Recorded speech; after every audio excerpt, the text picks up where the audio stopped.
Hey DIYers, happy holidays! I'm Mark Montano, and today on Make Your Mark, we are making some beautiful Mexican folk art inspired ornaments using cardboard and hot glue, and some beautiful silicone molds from Redesign with Prima.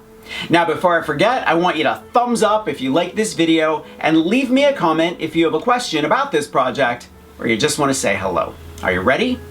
Let's make some ornaments.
Redesign with Prima makes a ton of beautiful silicone molds, and I'll leave a link in the description to everything I used for this project.